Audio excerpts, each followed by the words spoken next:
Thoroughness. Thoroughness consists in doing little things as though they were the greatest things in the world.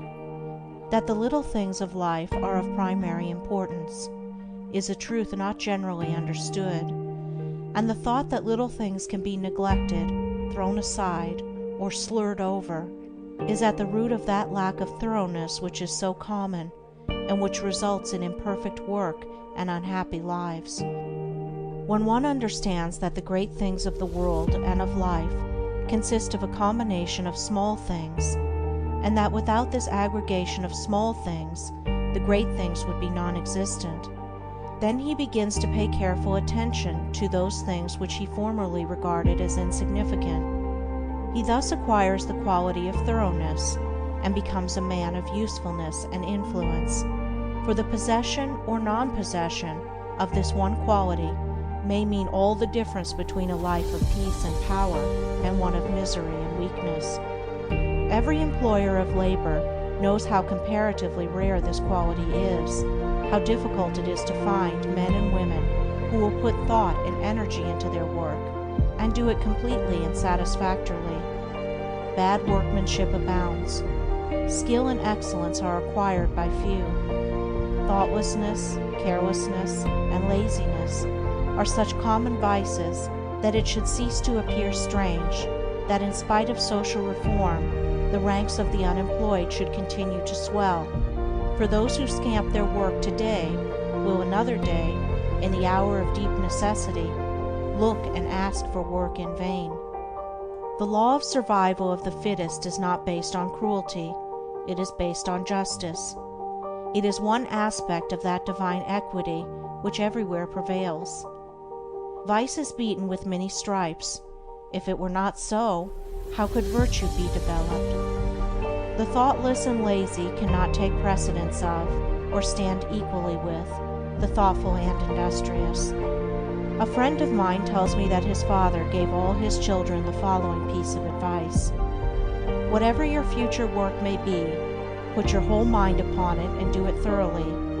You need then have no fear as to your welfare, for there are so many who are careless and negligent that the service of the thorough man are always in demand. I know those who have, for years, tried in almost vain to secure competent workmanship in spheres which do not require exceptional skill, but which call chiefly for forethought, energy, and conscientious care.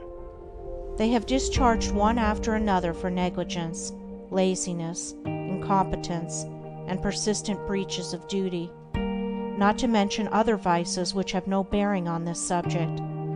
Yet the vast army of the unemployed continues to cry out against the laws, against society, and against heaven. The cause of this common lack of thoroughness is not far to seek.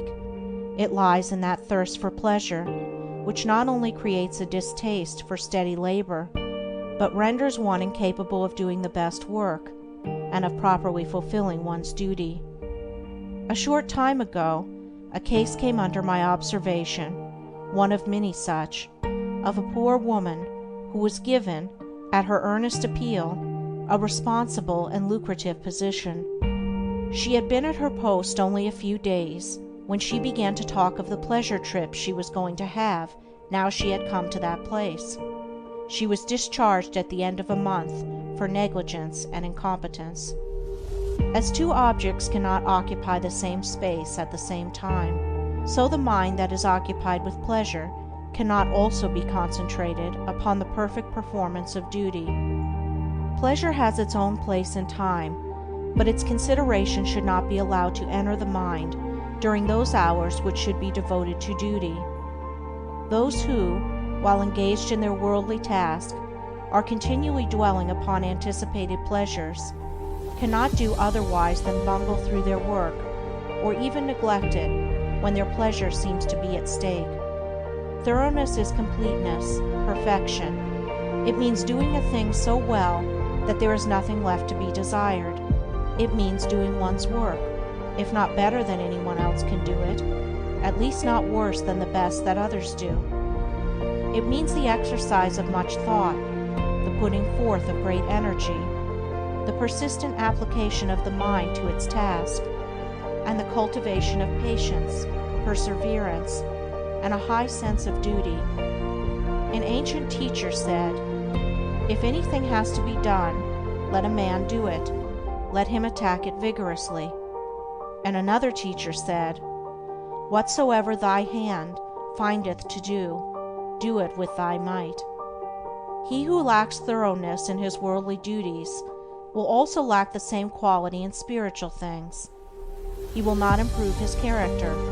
He will be weak and half-hearted in his religion, and will not accomplish any good and useful end. The man who keeps one eye on worldly pleasure and the other on religion, and who thinks he can have the advantage of both conditions, will not be thorough either in his pleasure-seeking or his religion, but will make a sorry business of both. It is better to be a whole-souled worldling than a half-hearted religionist. Better to give the entire mind to a lower thing than half of it to a higher. It is preferable to be thorough, even if it be in a bad or selfish direction, rather than inefficient and squeamish in good directions. For thoroughness leads more rapidly to the development of character and the acquisition of wisdom. It accelerates progress and unfoldment. And while it leads the bad to something better, it spurs the good to higher and ever higher heights of usefulness and power.